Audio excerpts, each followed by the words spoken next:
Hi everyone, Leo here, and with this video we will deep dive into some functionality of the new NAM player. For instance, checking out how to build a preset, how to upload our own profiles, if it is gapless, etc. Let's start. First of all, let's check out how to upload our own profiles or IRs into the NAM player. Actually, the first thing we have to do is to search in the ToneHub website a profile we like, if we don't have already one. Once we have found the profile, we have to upload our profile and also IRs, if we actually need also IRs, into a USB pen drive. Then we can connect the pen drive to the NAM player, and as soon as we do it, the NAM player will recognize the pen drive and ask us to select the profiles or IRs to upload.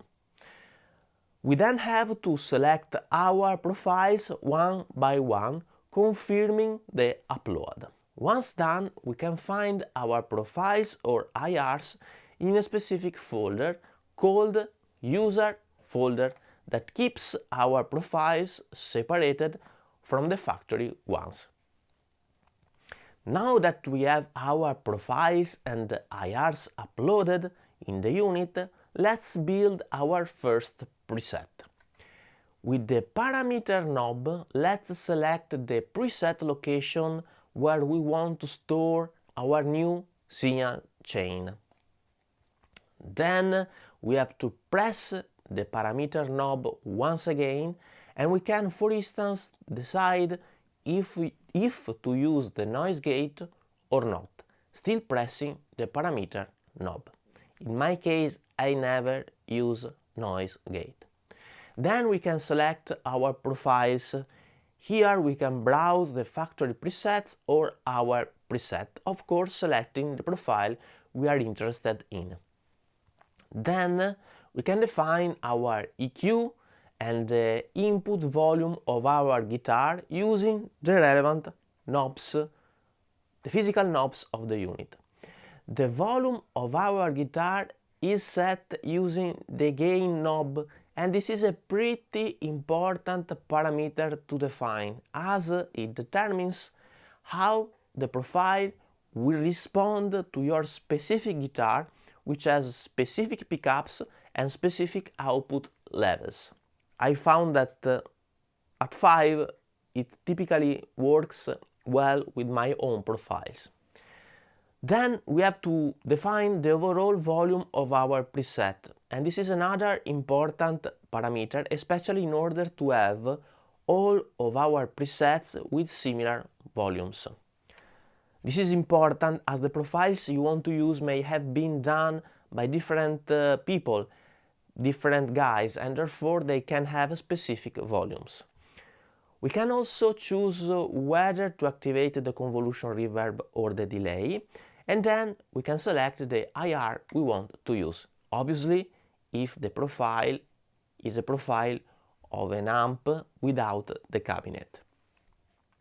We can then select the color associated to each foot switch, following the image of the light bulb. Finally, we can name our profile, going back again to the preset number with the cursor and pressing the parameter knob for a while.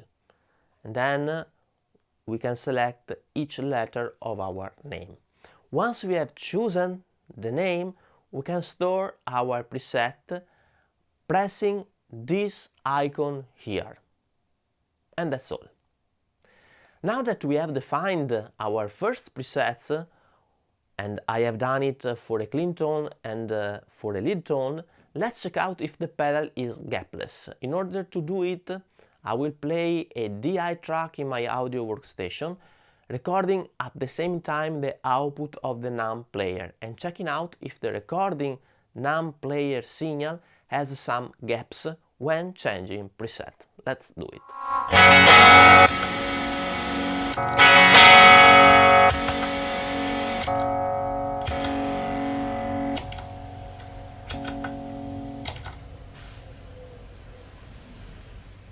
Okay, and lastly, let's share how to update the firmware.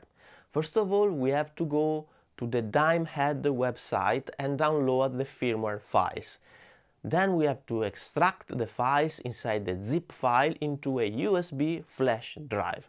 The flash drive should be formatted with FAT32, and the firmware files should be located in the base directory of the flash drive. We then, of course, plug the flash drive into the USB port of the NAND player. Then we have to press and hold the foot switch 4, plug in the power and hold the foot switch pressed until the display turns on. This may take up to 20 seconds.